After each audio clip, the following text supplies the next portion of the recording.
the special episode of The Burning Platform. Now, in the last 2 weeks, we've held two separate events hosted by Justice Malala and then by Penuel the Black Pen, and they've been phenomenal. They've been leaders from political parties who've accepted our invitation to talk about 100 days of the GNU. That's the first 100 days of the Government of National Unity. How are we doing, South Africa? What are the burning issues? These are the important conversations, and we've decided that it's well worth keeping these as part of the Burning Platform series. So you get to join in on them, and you get to leave your thoughts in the comments section. As always, we check all of them. Make sure you subscribe to the Podcast Party's YouTube channel. That's Podcast Party SA, and you will get notifications. Therefore, you don't have to miss a thing. Make sure you like, subscribe, all of that stuff. And now, 100 days of the GNU.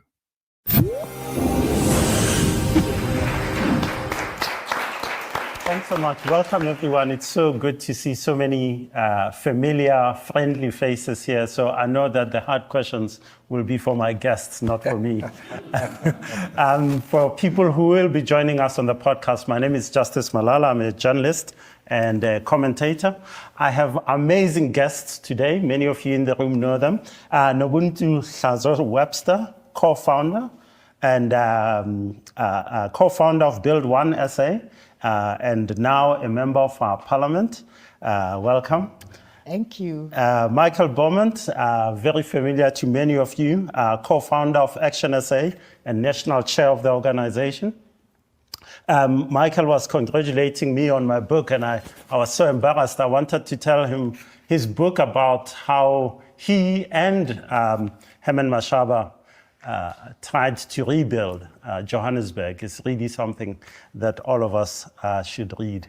As Rina said in her introduction, I split my time between here a lot and New York a lot, and I never know where I am. But the nicest thing about coming to South Africa since this election is coming back to a sense of optimism in the air. People feeling like we can do something, we are on the cusp of something amazing and so forth. And you know, you look at Ipsos and the Social Research Foundation, all these guys saying, wow, it's gonna be fantastic and so forth. So when I learned that I'm going to be interviewing these two amazing people, I started thinking, is it for real? Does it work? Am I in that trap, which I have been in 2018?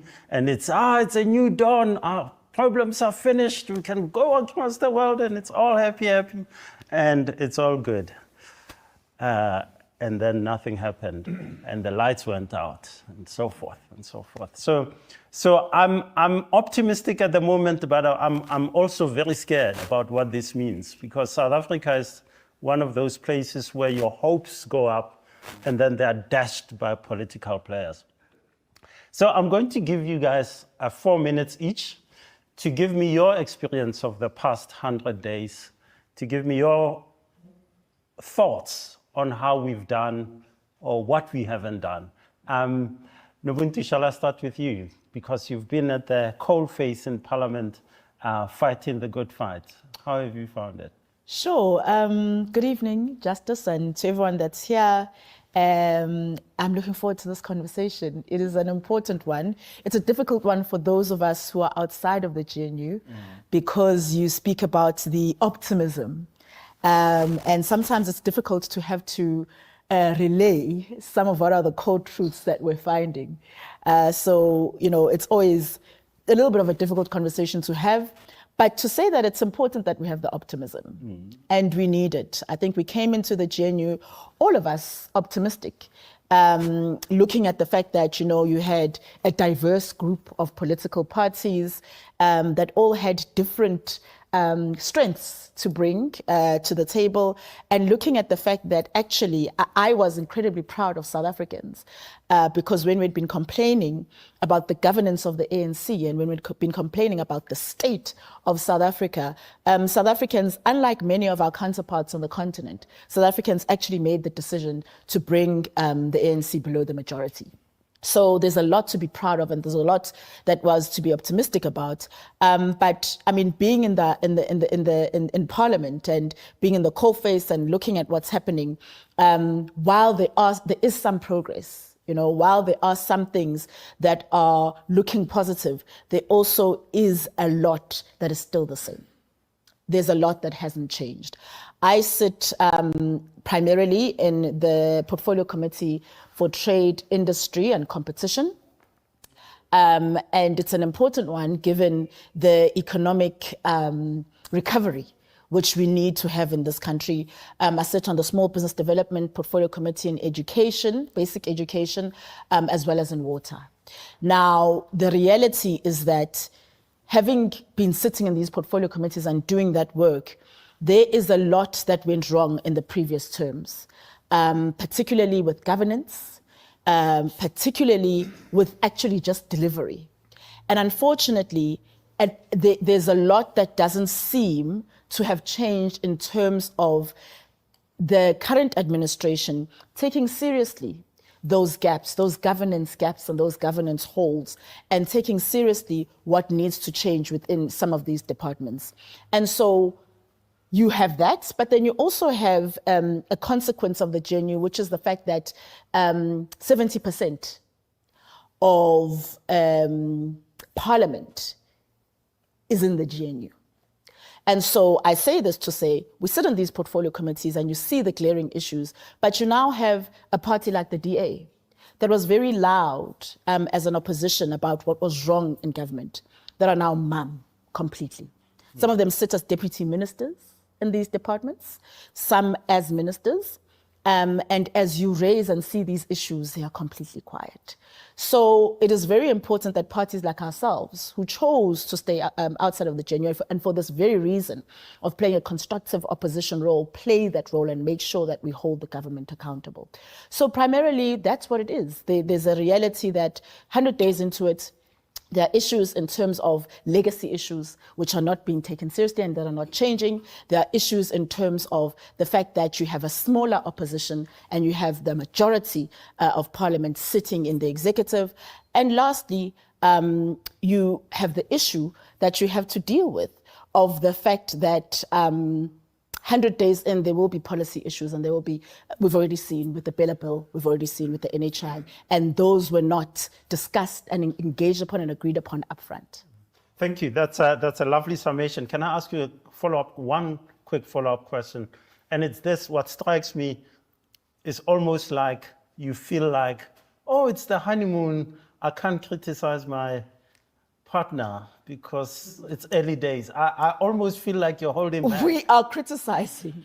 We are criticizing for days, but we also have to make sure that we do recognize that the GNU in and of itself, its very existence, is an attempt to bring some kind of change. But the reality is that, like I say, those are three glaring issues, and unapologetically, we have to confront them, and we are confronting them every single day.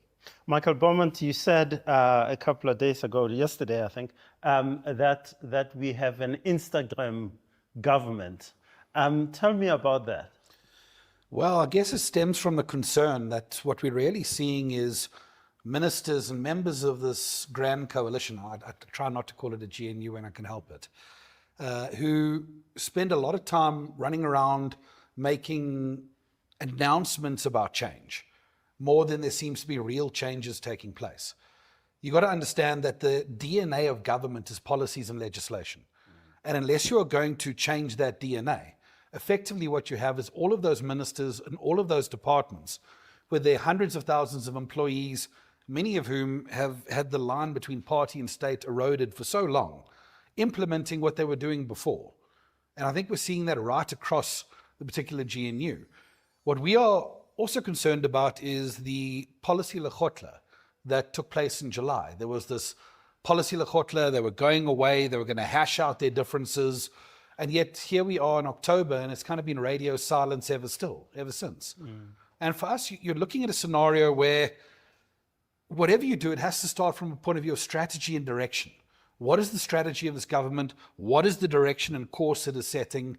And what are the KPIs against which we as a country can hold this government to account and see what the scoreboard is doing. Are they achieving what they're meant to, or are they not?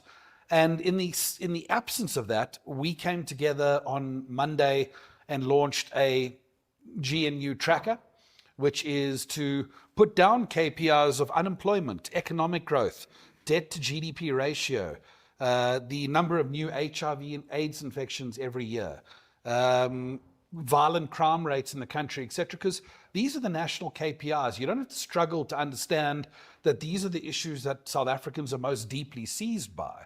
And yet there's been no clear indication what the national agenda is under this government, to the point that individual parties in the GNU make pronouncement on their party political agenda within the government, which is quite confusing and quite incoherent. And from our point of view, that's been a concern. Our secondary concern is when you look at the past 100 days, there has been good, and let's call it like it is, because a government that delivers is good for South Africa. And when Ubuntu talks about a constructive opposition, we speak the same language in that regard. We don't want to be that opposition that just poo-poos everything and it's just negative. We want to lend our support when it matters. And I suspect one day it will. But at the end of the day, you're looking at a scenario where, yes, the Home Affairs portfolio appears to be making particular inroads that I think are quite exciting. I think the discussions around Starlink in the communications portfolio, I'm sorry, the minister's not here. I believe he was going to be. That's an exciting development and a game changer in South Africa. And certainly there are one or two things, and we must credit our Minister of Energy. I know a lot of those changes were in the previous term, but here we are 7 months and counting with the lights on, and isn't it wonderful? But at the same time, there are some things we need to point to and say, sure, are we looking at multi-party delivery of the ANC agenda that was voted out in this election? So it begins with the horse trading of premeditated votes on the Phala Phala issue during the coalition being set up. It moves on to the largest cabinet in South African history, populated by political parties who swore we needed a smaller cabinet. We've now gone on to people who were opposed to cadre deployment sending memos saying, can we reduce the standards of the people we're appointing in our political offices? And lately, we now have a justice minister who's implicated in the VBS saga not being dealt with by the president, but giving the president a free pass on Phala Phala. And she's the one presiding over the NPA. And I think it would be fair to say that there's a few of these things that feel a bit too familiar for us, because if you believe that power corrupts, well, then 71% power is going to corrupt most absolutely. Let's talk about that supermajority. 71%, as you say, both of you have mentioned, is extraordinary. And you mentioned something at the beginning. You said you don't want to call it a GNU, but a grand coalition. Are we then, when we peel this onion, are we saying that this is essentially smaller parties just cover for the ANC to do what it's always done?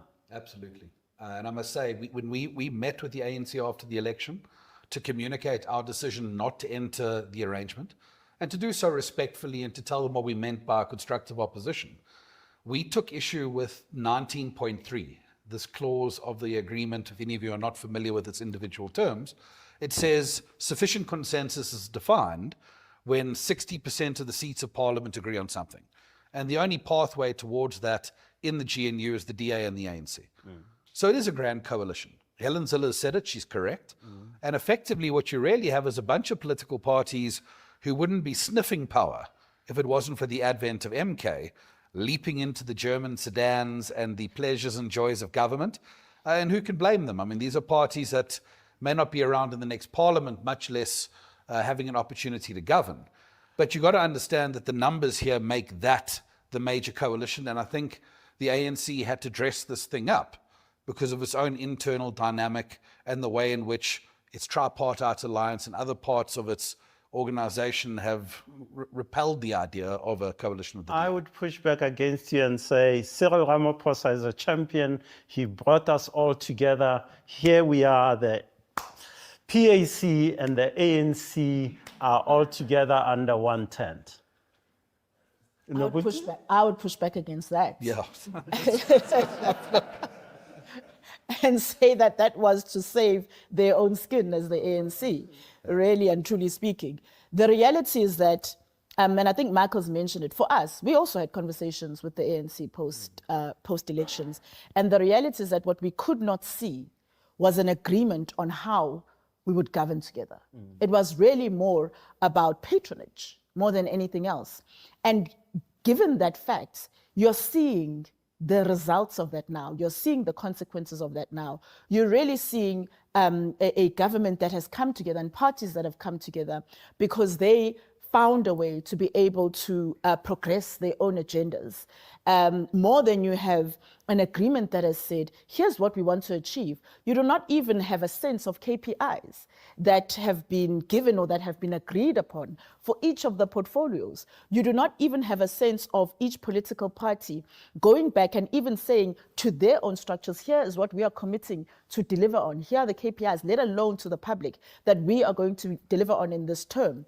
What you have is an agreement of, here's what we're going to take, here are the portfolios we are going to take, here's what we're going to have, and you actually then have a protection, like I said, of some of the mismanagement, some of the governance issues, some of the corruption that takes place. And like I said, you then have what would have been opposition voices, those who are in there.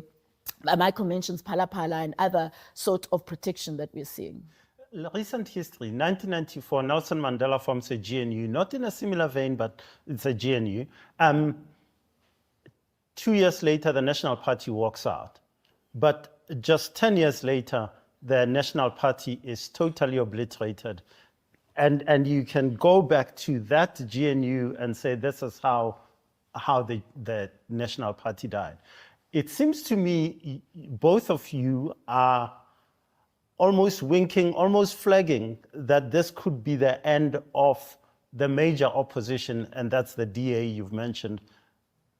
This could be the end of that of these parties in some way, or for them to be gobbled up by the big fish, the ANC. I think it's entirely possible. And I think from our point of view, there were a lot of things that went into our decision making. But one thing was, if we are going to lend our 6 seats, which in the grand scheme of things is not going to change the complexion of the government, you know, we really are going to end up as a minor player in this government, co-opted into this thing, culpable in everything that it does wrong, and questioning what it is you can drive as change in that portfolio. And I want to give you a good example. The Freedom Front Plus leader, and I use that example because they've got 6 seats and we have 6 seats, is the Minister of Correctional Services. And he's made a couple of headlines by being involved in raids to correctional services. I mean, how many raids can you really do? At the end of the day, correctional services can only be really reformed if there's going to be increased budget, building of more prisons, and the kind of programs that are going to result in, you know, harsher dealings with violent criminals and better rehabilitation of people who can be rehabilitated. Now, that's not part of the policy agenda of this government, not that anyone knows what entirely the policy agenda is at this stage. And I think from our point of view, we looked at that to say, we're going to end up being involved in something where, do we see the unemployment rate changing under this government, economic growth going up, violent crime going down? Could we be complicit in something that in a few years' time, we're going to be explaining to voters in a way that we can't really explain? Tell me, how long will this thing last then? You've had friction around the Bella Bill Act. You've had friction around NHI. You've mentioned policy. These are 2 key policy issues. The ANC has signed, President Ramaphosa had signed them into law anyway, and sort of nodded that I'll give you 3 months to sort out the language issue and the school governing bodies and so forth. What are the tripwires to this agreement that our audience here should be looking out for? If this thing, how long will it survive? So I think one of the things that is an issue is the instability of the so-called GNU. First of all, you have something that I want to mention that we shouldn't overlook, which happened with the Bella Bill, where you then had a situation where we all know that the DA is opposed to the Bella Bill. And on the eve of it being signed by the president, you then had the issue of private lobbying, which took place with AfriForum and Solidarity, friends of the DA. And so those are things, first of all, that put into question the integrity of the office of the president. You have other things like Phala Phala, which we've mentioned, where the DA is now protecting the president. I mean, two different scenarios. To be fair, the DA has said that it's going to follow up. There's been talk of a private prosecution. Yes. When has the DA ever struggled to act on what they say they will do when it comes to that kind of thing? Well, the intention is there and they'll get to it. But I hear you. It's very hard to be so decisive when you're sitting on that soft leather of those German sedans. Very, very. That's part of the problem, because you've got parties that are tasting power for the first time, and they want to appear tough. They want to appear like they're doing the right things and they're challenging the government. But at the end of the day, they're challenging their own government and the own perks that they're enjoying from it. Perks, so you can't be perks fishing that they were actually very vocal about. So the blue lights and all of that, which is costing now hundreds of millions, which they are mum about now. So that's part of the issue. So you have to, first of all, look at that. And then on the instability aspect, what has happened in Tshwane and what the rift that it's created between the ANC and the DA is also something, if you're asking what the public should be looking out for, that we should be looking out for. That kind of political friction threatens the stability of the GNU as well. And so those are some of the things. So on the one hand... But you've just said to me that the DA is enjoying, and I tend to agree with you, both of you.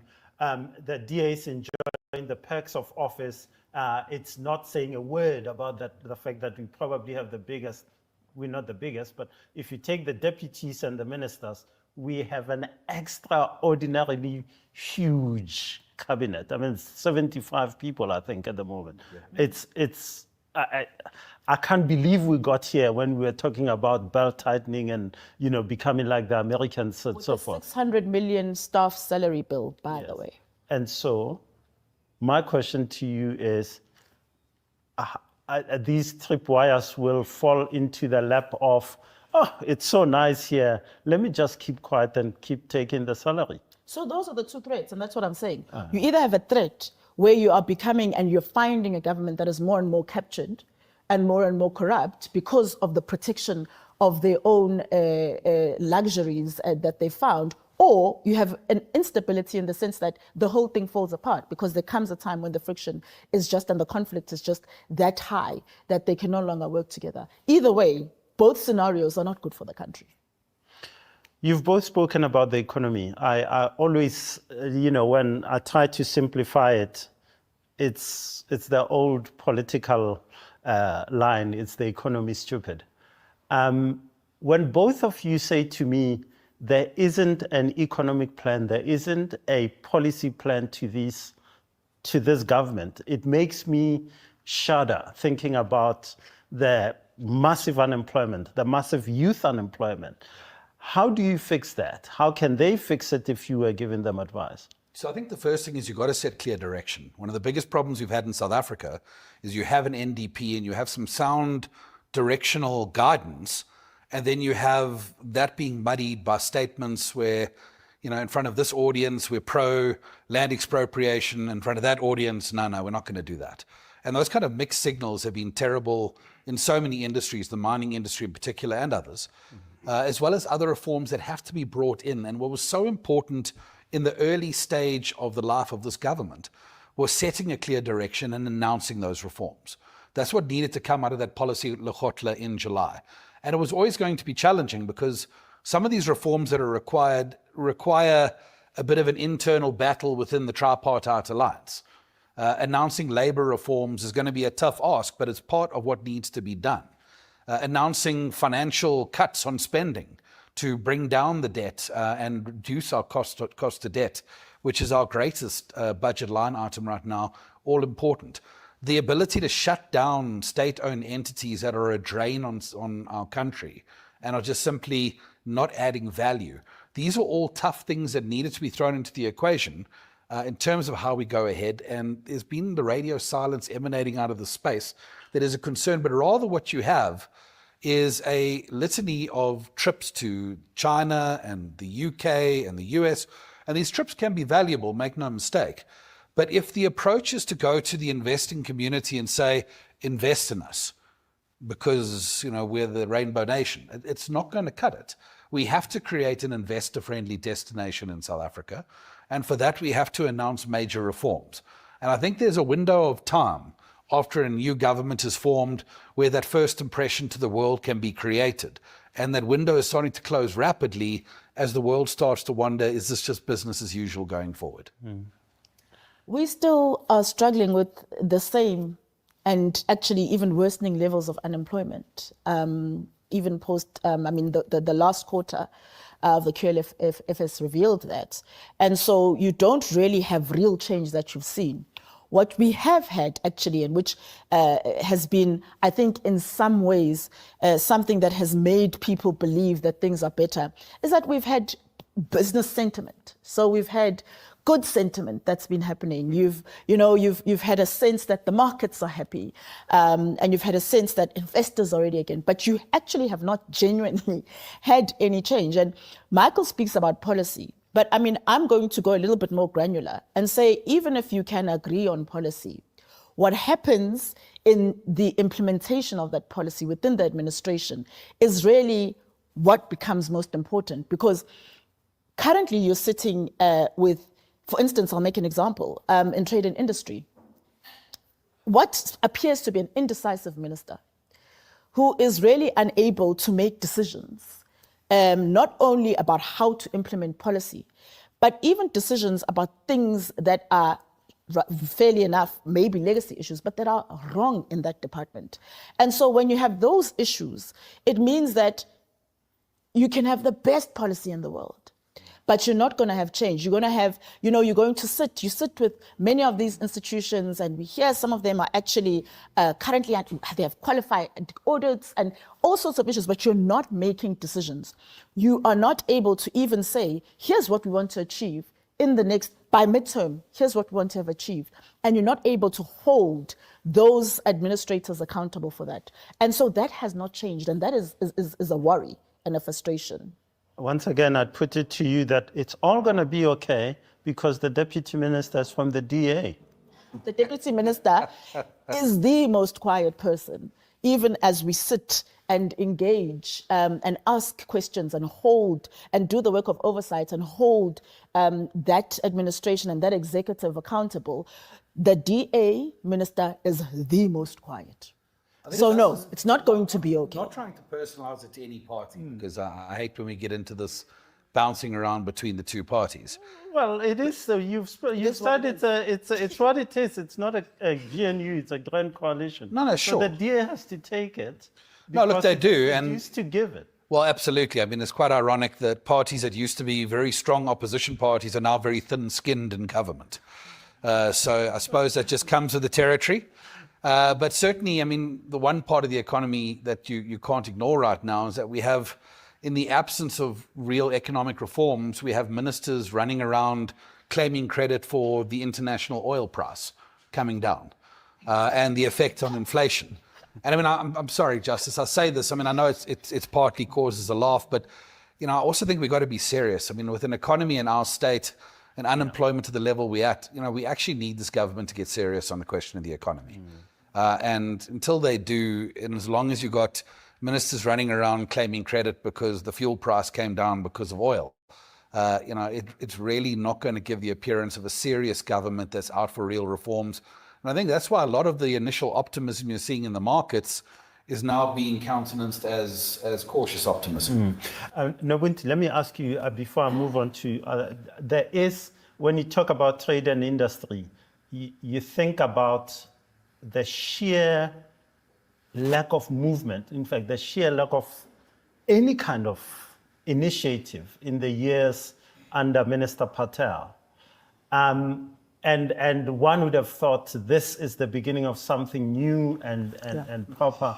What you're telling me, and when I think about, I think it was the chief executive of Toyota South Africa saying last week that South Africa is in the first stages, and I thought he was being optimistic, of deindustrialization.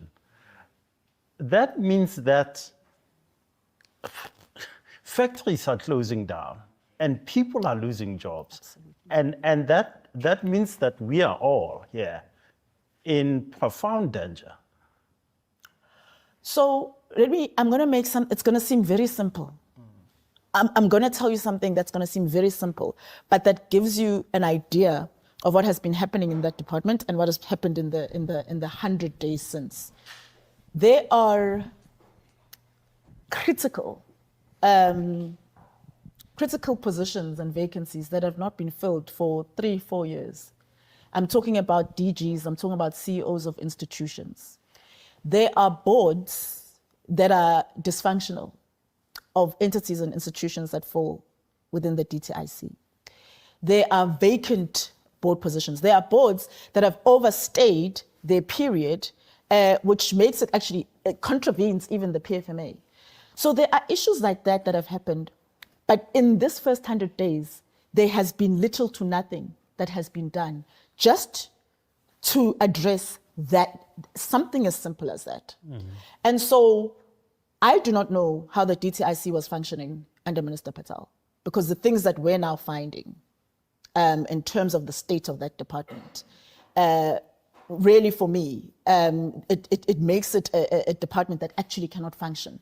But what makes it more concerning is the lack of progressive action under this new minister and under this new administration. I think one thing is so exciting about that particular portfolio is for the first time in, I think, 4 terms of parliament, the Department of Trade and Industry is not being led by a registered member of the Communist Party. Imagine the irony. That is something. You talk about the ministers and so forth. One issue on trade and industry is that it is the engine that will create jobs. South Africa finds itself in the US constantly being looked at and people saying, is AGOA going to be renewed? What is the meaning of the access to that market that we used to have, and so forth? So from what you've just said, from the minister visiting Washington, D.C. and so forth, it looks to me that South African businesses, or businesses that trade a lot with the U.S., need to start thinking about where they will be if we are kicked out of AGOA. Look, I think that one thing that I'll give to their credit is the work that is happening to try and retain that relationship and to make sure that that trade agreement works for South Africa. There is also a focus, quite a significant focus on trade on the continent with the free trade agreement, the Continental Free Trade Agreement, and ideas on how that should work. The problem with that is that, you have basic issues like infrastructure development. So if you are not focused on infrastructure development, and actually, if you are not, as South Africa, becoming a pioneer, which actually the African Union had said South Africa should be a pioneer in infrastructure development throughout the continent. If you're not making that happen, even those plans and ideas about becoming a major trader on the continent are not going to come through. And so those are the issues of, you have AGOA and you have the attempts and the efforts to try and maintain AGOA, but you also have a strategy that says, actually, first of all, our strategy is to be an export-led economy. That's the first. The second is to say, we want to make sure that we are a significant player on the continent. But if you're not getting the basics right, if you're not ensuring infrastructure development, and you have budget that is allocated to that, but you're just not able to see the traction, like you say, that in the previous term, what was concerning was how there was just no traction in any of the areas of economic development. If you're not seeing infrastructure development, if you're not even saying and seeing the opportunity on the continent, which Europe is actually seeing, which Asia is seeing, which the US is seeing and taking, then, we really are not going to move forward. Michael Coleman, you have outlined brilliantly what is wrong with this GNU at the top, at the national level. And then you go off, and these past few weeks, you dive straight into bed with the ANC in Tshwane. And I'm sitting there thinking, what is it doing? What is it doing? That was you who raised it. Trying to be good. We talk about the GNU at national level, but there is an impact at municipal and metro level. This trend seems like, I was reading about a municipality in KZN, it's your old hunting grounds, Guaduguza. There will be more. Tell me, Tell me what you're doing in Tshwane because I don't get it, and maybe our audience sure. will ask the same. So, yeah, certainly. And I think one of the things that happened in Action SA after the 29 May elections is we had to sit down and we had to introspect about the approach we had taken. And there were two particular things that happened there. The one was to say, perhaps the approach of saying we are never, ever, ever going to work with these parties is a little bit immature in the way in which South Africa is moving. And it boxes you into a corner in a scenario where what do you do when the partners you're working with in the form of the DA and others are governing poorly, and you said you'll never govern with these guys, so you must just go and sit in the corner with your fingers on the lips for the rest of the term of office, which isn't really a sound principle. Can I just say for the audience, this is amazing. We're getting an apology from a leader of a party in South Africa. This is good. I missed it. Say it again, Michael. Normally the way that's done is you say, you took me out of context.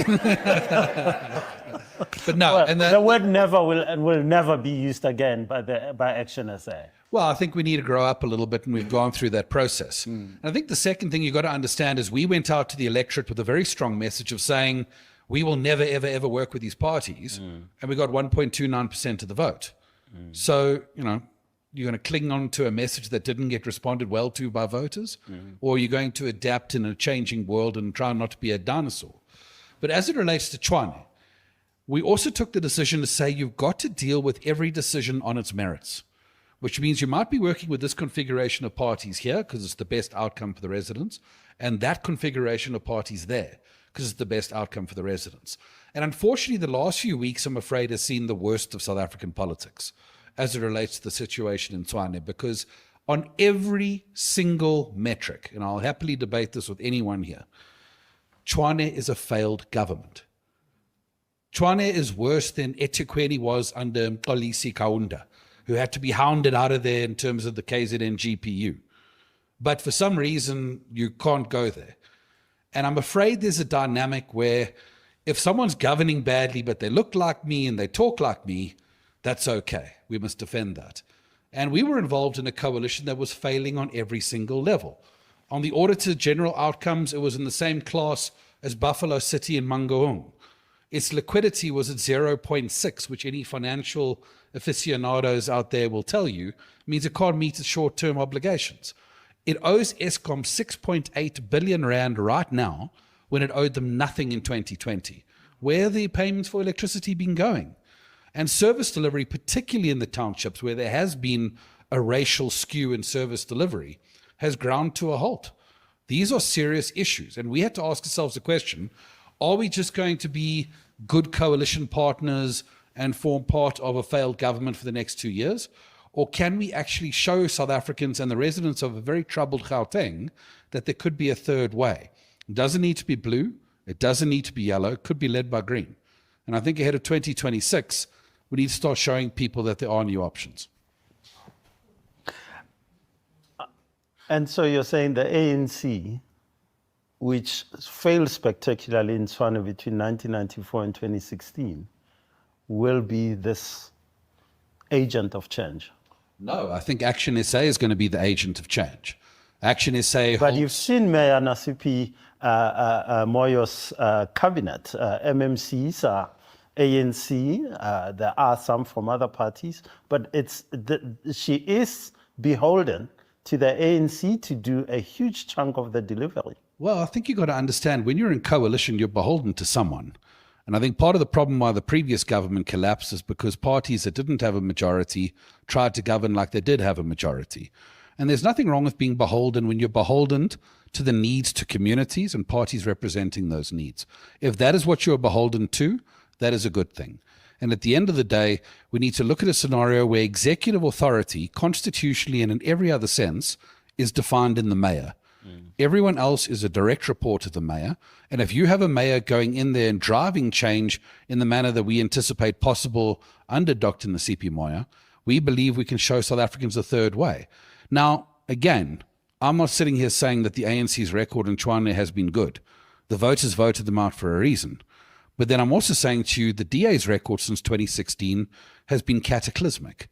The state of the city of Tshwane in the last 8 years is entirely a product of those particular arrangements. And at the end of the day, if you have the two biggest parties that are failing in their governance responsibilities, again, is Action SA to sit in the corner and wait for the next term of office? Or should we do something? And I would venture we've done something. Nobuntu, I want to ask you, we talk about local government. We have elections coming up in 24 months. What are you anticipating needs to be done for you to raise your 2 seats in Parliament to get to a higher percentage, for you to run the city of Tshwane or maybe the city of Joburg? And the same to you, Michael. We have always maintained, and we maintain, that we're about the 61 million. Our very foundation as a party was about saying, and as it stands now, we are still actually pursuing the amendment of the Electoral Act.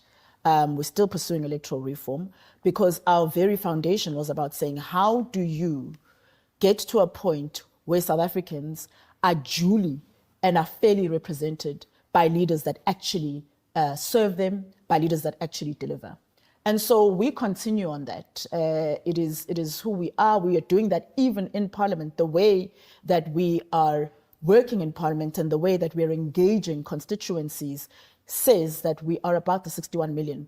And we want to make sure that we truly represent what South Africans want, and we truly hold government to be able to deliver on what South Africans want. We, as it stands now, are in communities, we're in all the municipalities, and we've started the work of working with and identifying candidates that actually are already doing work in communities, that actually already deliver to communities. I think it's important that we remain in full campaign mode all the time.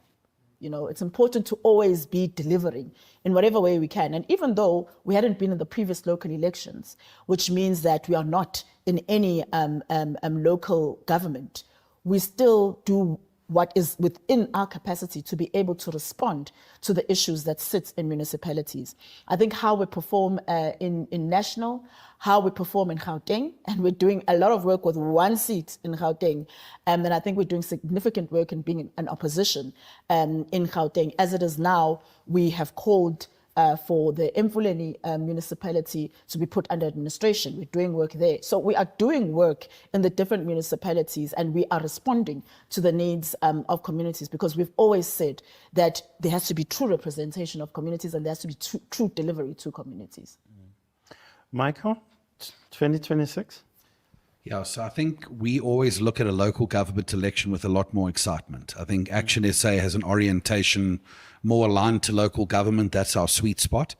And I think, quite frankly, while the spotlight is understandably on the GNU, the greatest constitutional crises facing South African today are of local government. That is what is stopping the electricity when people flick the switch. That's what means the water is not flowing through the pipes. And that's what's having more and more people in this country drowning in their own sewage. These are the real crises facing our people. And I'm quite convinced this is the place where we need to see the big political frontier, because municipalities are broken. The funding model of municipalities is creating crises right across the board. We were even asked the question by some of our members, I mean, Tshwane is bankrupt. Why are we trying to govern Tshwane? And we had to introspect a little bit about that. If you look at some of my colleagues here, you'll see the slogan on their chest, "Let's fix South Africa." Imagine saying that on your chest, but you're not willing to fix the capital city. And you've got to understand that if you're in politics and local government, you've got to be up for rolling up your sleeves and, you know, fixing broken places. But from our point of view, it comes down to a few things. One, certainly I think we overstretched ourselves by contesting all 9 provinces in this election. I think that was a major learning from our point of view. And most fundamentally, local government allows you to select particular municipalities, enough of them that you build footprints in 9 provinces, but not so much of them that you end up being outspent by major parties 40, 50 to 1, which was the nature of this particular election now. I think the second dynamic we really want to deal with is candidate selection. When you look at the caliber of councillors in South Africa, they really, in many cases, represent the dregs of society. These are not people who are driving service delivery, who are ethical, accountable, quality people who are contributing.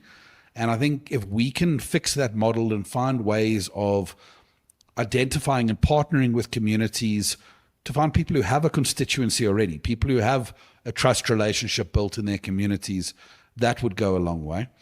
I think it's important as well to leverage the brand of Herman Mashaba's mayoralty. I know certainly the lifespan of South Africans' memory has a limit, but if you look at the mess in Gauteng, which is getting worse and worse, the only time where there's really been a glimmer of hope in this province was between 2016 and 2019 under his mayoralty, notwithstanding any challenges that may have existed as well, to give a full and frank account. But ultimately, we're a party with a track record of local government that we think will be able to exploit credibly. I'm going to ask members of our audience to come up with questions of their own. Nobuntu has to leave at the top of the hour, so we'll start the questions directed at her. If you do have a question, please raise your hand and we'll come find you with a mic. Before I take that question, I want to ask one last question of both of you. You've made such brilliant points. Many of the issues you identify are similar. It remains a mystery for many of us in the room. Why? Anyway, moving on. Why is it that you were in the Moonshot Pact, its iterations? Why are you not working together? And why is it that he's mentioned the most hopeful mayor of this great city of Johannesburg, the leader of Build One SA, your co-founder, is probably the most successful election result of the DAs, and you're not working together. You seem so close.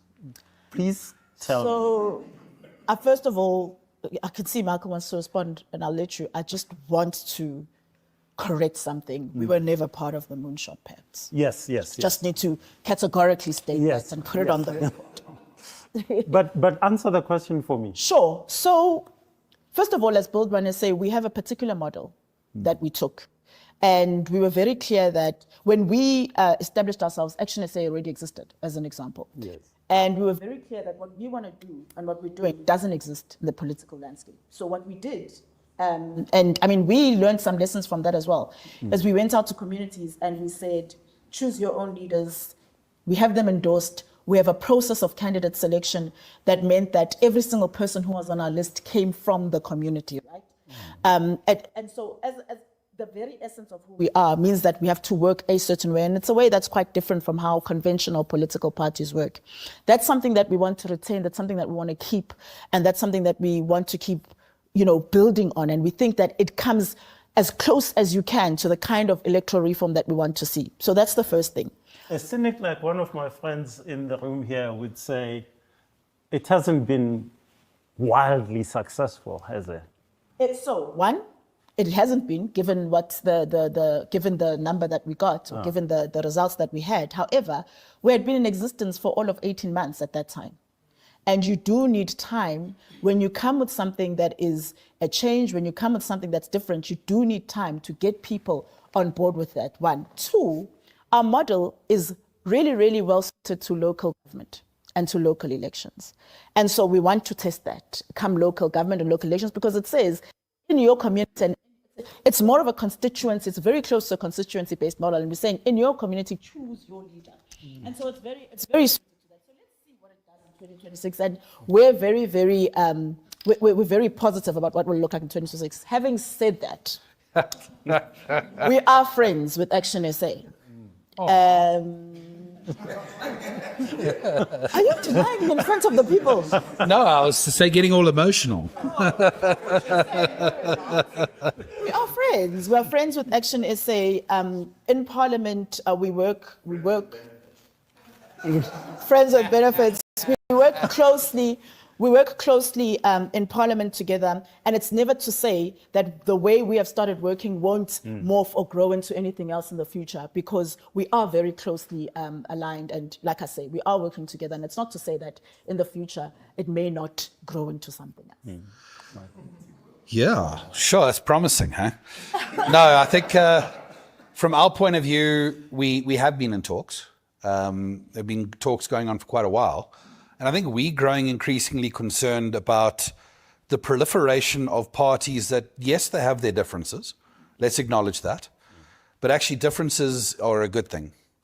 And consolidating what I would like to call the rational center of South African politics is a good thing.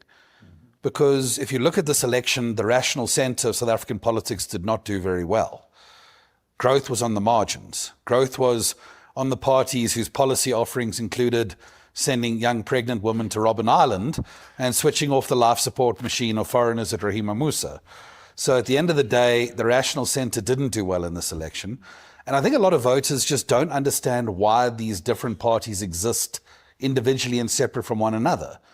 And from our point of view, we are opening up discussions with a bunch of parties, including Build One South Africa. We've started a number of talks that are producing partnerships at a parliamentary level, which is a natural area to collaborate and an easy first win. But we want to see that progress. We want to see more parties contesting under a single banner in the next election and be more direct and more aggressive about that. Because at the end of the day, size matters in South African politics. And you've got to consolidate political parties as part of a growth strategy. I'm going to take the question from that gentleman who was up first. Evening, everyone. Thanks for having this. So and please thanks for introduce yourself. Thank you. Xavier Bapu, no affiliation to anything. Thanks for the panelists for all your insights. My question's kind of simple, but maybe a bit complex. What are 3 things that the president can do right now? Because you guys have explained that there's an accountability issue. We're getting, happy about these new things they're doing, but there's not much accountability from the new government. What are 3 things the president can do right now to show that the GNU is accountable to you guys, the opposition, because that's the main point of our opposition? And what's one thing that South Africans can do to hold the GNU accountable? And then just to make a slight note, not to offend anyone, the GNU Lekgotla did result in a plan. That plan should be coming out at the end of November. It's called the Medium-Term Development Plan. They just haven't worked out all the kinks yet. So it will be publicly released, or it was supposed to be, at the end of November. So there is a plan, they just couldn't release it immediately. I'd like to thank you for that question, and I love the note at the end. Thank you. What are the 3 things the president can do? 3 things. Release the secret plan. Because a plan that isn't public is no good for accountability. We need to know what the priorities and the KPIs of the country are so there can really be accountability. The committees in Parliament should actually be focusing on holding government to account against that plan. And until there's nothing. Number 2, subject himself to parliamentary inquiry in relation to Phala Phala. That story is totally unbelievable. To explain that you cannot argue that there is a transgression of a crime when the sheer existence of more money than is legally allowed in law, it makes absolutely no sense. And the efforts to protect the president, when in fact Parliament should be able to go through its motions in that regard, I think has been disappointing. And fire the Justice Minister. I mean, how can this really still be a debate? That a Justice Minister implicated in VBS can preside over the same NPA that's trying to prosecute those crimes. I mean... do you want to? Yeah, I think I agree with Michael. I would add that the people who must be subjected to inquiries is not just the president. You already mentioned the Minister of Justice and everybody else who is implicated in any kind of corruption must be subjected to an inquiry. I think that's critical. Secondly, we need to know what consequence management looks like. We need to start to see consequence management, not only for those who are corrupt, but for those who don't deliver. That's something that we have not seen in this country. I don't believe we've ever seen. And we need to start to see that. We see departments that don't perform, that, and you have ministers that are rewarded again and again. You have reward actually for corruption. You have reward for non-performance. We need to start to see consequence management. How does Parliament make the president fire, for example, the Minister of Justice. With this supermajority you've spoken about, it almost seems to me that you're climbing up this wall and you're going to fall, and he will just laugh because he's corrupted. Where that becomes interesting is you've got to put the parties in this GNU under pressure. So perhaps what's required is that an ultimatum is issued to the president. And the president is given an amount of time, a reasonable amount of time, something that respects the processes and the rule of law and all those things, 6 months, whatever, say to remove the justice minister, failing which will bring a motion of no confidence. Now it's true, 29% of the parliament is in opposition, but does the president really want to put the loyalty of his coalition partners to the test on this issue when they themselves have been so outspoken? There's lots of levers of power that you can pull, and you should never underestimate the effect that one can have in those moments, because very few of those parties can afford to be raising those hands nice and high in defense of that kind of thing. Parliament has got to use the legislative powers that it has. And Parliament has those legislative powers. And like Michael's saying, subjecting anybody to that process already puts a strain on that GNU and might not be a risk that the president would be willing to take. I'm looking forward to seeing that. We're going to do it. And we're going to keep it interesting while we do it. It would be absolutely fantastic to see that happening. Thank you. By the way, these questions are all genuine. No. I'm going to take Kantan. Just a very quick question, guys. None of you are talking about the elephant in the room. MK, party that came from nowhere, has absolutely shot the lights out in this election. Very clearly had a message that resonated with the electorate. Also not part of the GNU. Why are you guys not talking to them? And why you're not talking about them? I think, Michael already mentioned some of the policy issues that exist that I know that we are fundamentally opposed to. Please tell me, because I don't know MK's policy issues. They have not stated a policy position. So first of all, the MK, it was interesting to see them in Parliament because they are non-constitutionalists. So as a start, they don't agree with the Constitution. So that's a start. The second, you had ridiculous policies coming out, like if a teenager is pregnant, they must be taken to Robben Island and separated from the rest of society. So you have those kinds of things that exist there. But more importantly, you cannot work with a party, to this day, I'm not sure I can tell you. And these are random things we've heard here and there. I'm not sure that I can tell you what's not only the policy positions or the policies of the MKR, but also why it ultimately exists. And I personally have had a sense that this is an ANC issue, and that the MK exists because of issues that have happened between leaders and factions in the ANC. And so it's very, very difficult to say that this is a party that you could work with. But having said that, in Parliament, we do need to collaborate on some issues. We do need to vote together on some issues. And that door's always open. I'm constantly having conversations with people of parties like the MK, like the EFF, all the parties, because when it comes down to numbers, there's times where you just need the numbers, and you have to agree that this is a principle, for instance, on the Minister of Justice, that we all agree on. And those are the kinds of things I think we can collaborate on. But as to why we don't work with the MK, really, I don't know what you mean. If you mean maybe coming together, that's difficult. But in terms of collaboration as an opposition in Parliament, I think there's opportunity for that. There's always opportunity for that. And I think those are conversations we need to have, particularly on key issues when we're talking about motions of no confidence and that kind of thing. Yeah, I think from our point of view, there's no reluctance to talk about them. It's just I can't respond to issues about China and talk about MK because they're not part of China and that wasn't the question. But from our point of view, it's true. Their growth has been meteoric. I'm one of those people who laughed at polls that put them at 46% in KZN before the election. Imagine.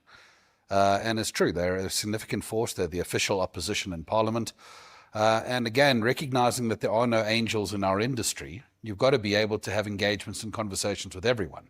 Now, I share the view that I don't think formal collaboration and coalition with MK is on our particular cards.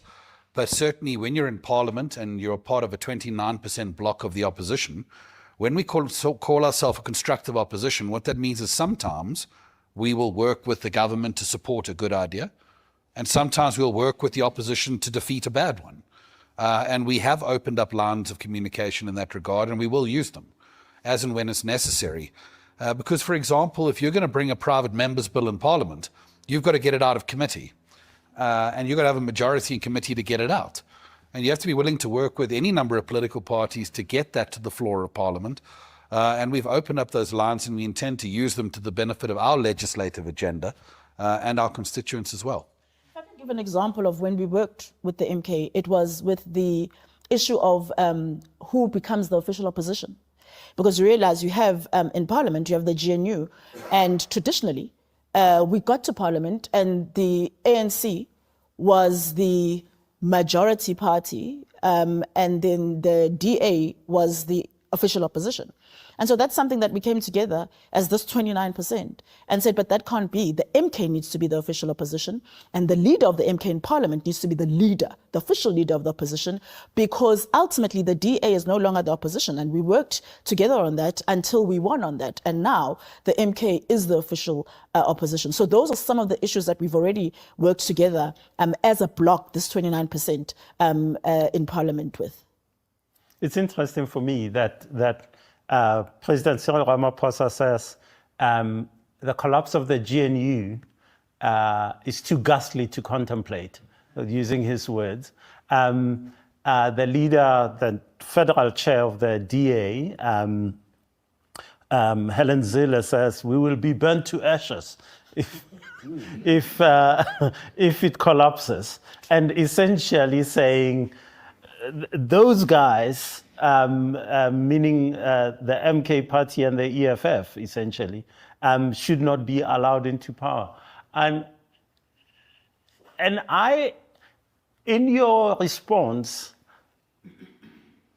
I kind of got the sense that you would agree that the MK party, and to a lesser extent perhaps the EFF, are too ghastly to contemplate in alliance or in power. I don't know what gave you that idea.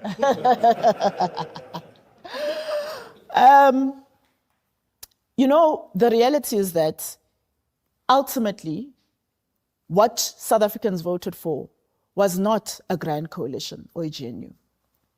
Ultimately, what South Africans voted for was an ANC with less power. And that actually was an option that the ANC could have taken in listening to the voters.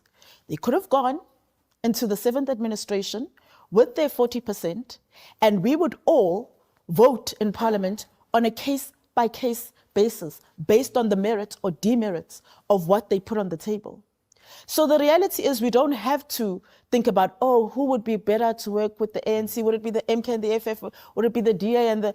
Either way, ultimately, particularly when you've had history and record of corruption, you will have the same issues that we have now, where we find that the DA are less inclined to speak up against corruption, because now they are also on what, when I was a kid, was called the gravy train. Well, I'm going to stop you there. I'm going to ask this gentleman from Alexandra Township Action SA. Thanks very much, Justice, and good evening. My name is Shadrach Mkonto. I'm a councillor of Action SA in Alex. First question regarding to the two panelists. The GNU, when we listen to the news, the South African people recommend it being a good governance for South Africa, rather than if the ANC taken the way of working with MK and EFF, the country will be in the mess in the sense of investors and all that. Now, the lady and the gentleman, what is your take on that? Is because I can hear what you're saying, but the public recommend the government of the GNU, that they are doing well. I mean, some of us here as well, we can see that petrols have gone down. There's a lot of things that's been happening. The ministers are doing well. Now, the second question is directed to you, Michael. In Joburg, Action SA is on a legislative level with the Speaker. In Tshwane, we are in a JLU, governing with the ANC, which is questionable to the rest, like Justice Malala said. Now, what if people can ask, Michael, is the Action SA ready to be in the GNU government nationally? With regard to that, you supporting the ANC in Joburg, not really on an issue basis in Joburg, but in Tshwane, as executive and all that. What will then your answer to the people of South Africa? Thank you. Okay, so let's talk about the optimism first. And I mean, I think it's really important not to be the messenger that gets shot in this process. Athol Trollip put it to me in an interesting way because he was part of that first parliamentary caucus where Nelson Mandela was the president. And he said being in opposition to Nelson Mandela was a very difficult thing because being critical of the great man was definitely not something that was going to sell. And I suppose in many ways there are parallels with what we're dealing with now. South Africans are always very optimistic about a novel idea. People were that way about Jacob Zuma in 2009. And criticism of Jacob Zuma was not tolerated. We were that way about Ramaphosa in 2018. So optimism in the GNU could really be a case of third time bitten. And I think from that point of view, there's definitely a dynamic where that optimism needs to be balanced against what actions and changes are arising from this government. Because to go back to your earlier point, Cyril Ramaphosa and Helen Zille can't go around telling people to love us because we're not them. At some point, they're going to have to do something. I mean, jobs have to rise, unemployment go down, growth go up. There's got to be something to express love for this government other than saying we're just not those guys. But at the same time, to address the point about Johannesburg and the GNU, we are in the legislature in Johannesburg. We're not part of a coalition there. We're very concerned about the governance in that city at the moment. And generally the lack of a vision for a number of serious challenges facing the residents of Johannesburg right now. Also get very worried by statements of mayors who say that they shouldn't expect anything from us for 2 years. I mean, that's definitely not what the people of Joburg are looking for. And the moves we've made in Tshwane are definitely about the dynamics that I've outlined there. Whether that means we would look at the GNU, I mean, I suppose we will be open. We must always be open-minded. But our concern really would be that we would be deepening a crisis in the opposition if we go and join the GNU, where 71% of parliament is already. We'd have to ask ourselves the question, would we add more value to the South African people being another one of those ministers shipped around in a German sedan? Or would we add more value if we are a strong, constructive voice of the opposition in an environment where it looks like we will need to play the role of an opposition far greater than larger parties who aren't well equipped to be an opposition party? So, sorry, it's not much of an answer to the question because it's a debate that will go on. But just from my own gut reaction, I would sense that the greatest need in South African democracy right now is to counterbalance this colossus of a GNU with a strong, rational opposition voice. Nobuntu has to go. I'm going to take one last question from this lady over here, and I will release you to go. Or rather, you've released yourself. Good evening, everyone. So my name is Tabang Matabane. So I have a more, probably a clarifying question, or maybe a perspective from your end, right? So there's been a narrative just around public-private partnership, in almost, every conversation we hear about. And my concern really is, what does it actually look like when there isn't actually even a plan, a collaborative plan from all the parties, from the government? What would you be expecting the private sector to do exactly? If maybe you have a perspective or clarify for an ordinary person what this narrative is actually about. Thank you. So maybe let me give you an example. I spoke earlier about infrastructure development. and how it could be a catalyst for our trade relations, particularly on the continent. Now, the private sector has a very critical role to play in that. Because, for instance, if you talk about infrastructure, if you talk about telecoms, for instance, the more we're able to invest in telecoms on the continent, then the better it is and the better it places the continent and places us for trade on the continent. So that is just one example.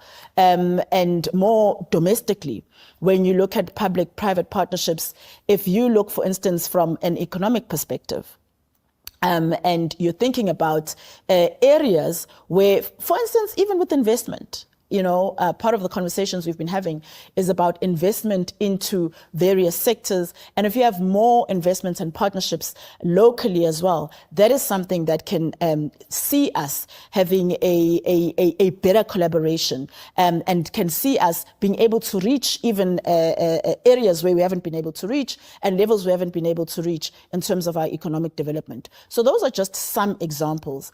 For instance, as well, when you look at energy, and I mean that's always the big argument that happens is we've been able to stabilize our energy, but that was one of the ways, and that continues to be one of the ways that we can ensure the sustainability going forward with renewable energy in the country when it comes to energy, is if we work with the private sector and have public-private partnerships. But I mean, I drove here and I had to laugh when I turned at the corner. This beautiful, amazing building, Discovery building. And I'm thinking in my head about Adrian Gore is the deputy chair of Business Unity South Africa. And he says last week, a week and a half ago, we could reach 3% GDP growth if we continue to work together with government. And yet at the same time, the president that he's talking to, right like this, and to the point about public-private partnerships, has just signed into law the National Health Insurance Act, which every single healthcare leader in this country says will devastate the healthcare industry and has zero chance of actually going ahead.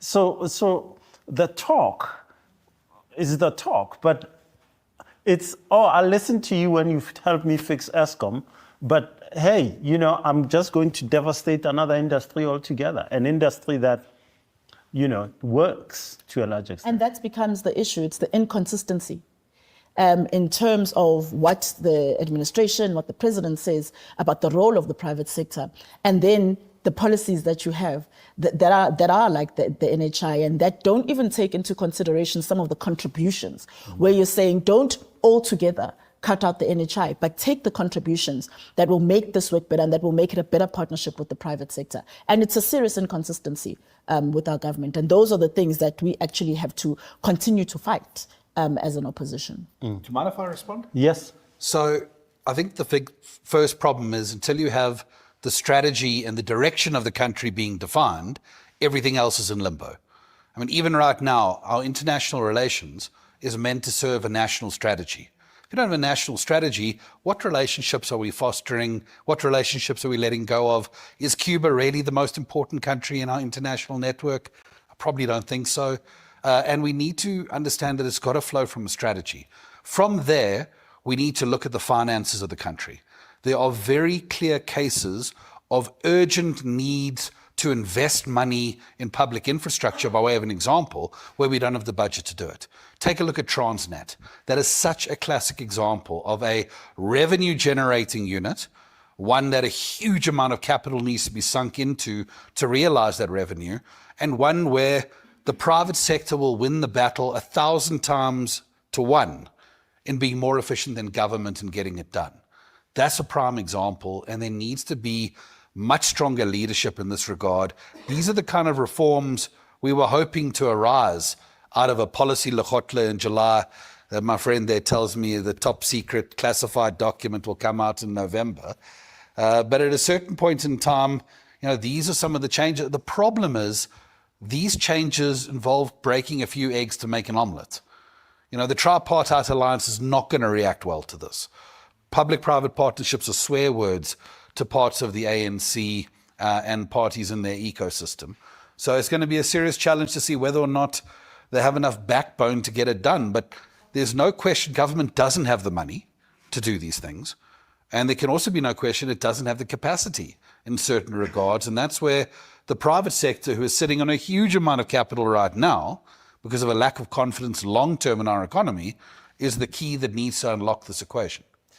Thank you, everyone. Thank you for coming here today. I'm going to ask Nobuntu to give me 1 minute. For citizens like us, what do the next four years and 9 months look like? And how long will this GNU last? And the same to you, Michael, your closing remark. I'm not a Sangoma. We thought you were, that's why we asked you here. So I'm not going to be able to predict how long the GNU will last. But I will say this. We do want the GNU to work. Any person who's a South African and doesn't want the GNU to work does not have the interests of South Africans at heart. But here's what I will say. The GNU cannot work without a strong opposition, without a strong force of accountability holding. And we have often underestimated the importance of opposition and the importance of accountability. It has never been as important as it is now. And it is not just only up to the parties that sit on the opposition benches to ensure that this government is held accountable. It is also up to the public. We, as has been said before, have tended to get into these moments of euphoria, where now we're in the GN euphoria, where we had the Rainbow Nation and we swept things under the carpet and we didn't truly engage on the issues. We've had it throughout the past 30 years, and this is one of those times where we need to be optimistic, but cautiously optimistic, where we need to be optimistic and sober. In fact, where we need to be optimistic, but also sober, and make sure that we don't, again, wake up 4 years and 9 months from now and go, what a mess, the country's gone. Thank you. Michael? I don't know how long it will last. I share the view that we need good government in South Africa. And we do not want to be the kind of opposition that's gleeful about failures. We actually rather be the kind of opposition that can be constructive in supporting good things and good ideas, and applaud good things when they happen. Quite frankly, that would be such a welcome change. The question is, there's a lot of barriers in the way, including the attitudes of the individual political parties. We can see that could become as easy a derailment to this exercise as local government events, as bills like NHI and Bella, and like so many other things. So we don't have the benefit of a crystal ball, and I think the ANC's own internal politics is going to get more and more interesting as it relates to this question approaching their NGC, etc. next year. But I think from our point of view, to respond to the question the gentleman asked earlier, and I don't think we did at the time, what can we do as a country, is we need to be thinking and critical thinking people when it comes to our approach to this government. And that doesn't mean we can't be optimistic. We should be optimistic. We should find things to believe in. My goodness, we're desperate to believe in something in this country. But at the same time, what we can't be is sheep who applaud, fish for swimming. We cannot get to the stage where, I got into an argument on social media when the largest cabinet in South African history was announced. And people who would have previously shouted down the idea are now saying, but maybe you've got to spend money to make money. And you're saying, if we're going to start making excuses for bad government because we're terrified of the alternative, then we're going to give a free ride to politicians who, by the way, across the board, across all political parties, present company excluded, of course, politicians who are given a free ride are going to abuse you. And that's why society, opposition parties, and the media, some of the media as it relates to this GNU really are more PR agencies than they are reporting the news at the moment. And we need to get real as a country that we got to be critical thinking, and we can't be the mbongis of this government. Michael, Nobuntu, thanks so much. It's been absolutely lovely to chat to both of you. Thank you, everyone who attended today, and thank you for your participation. Thank you. Thank you.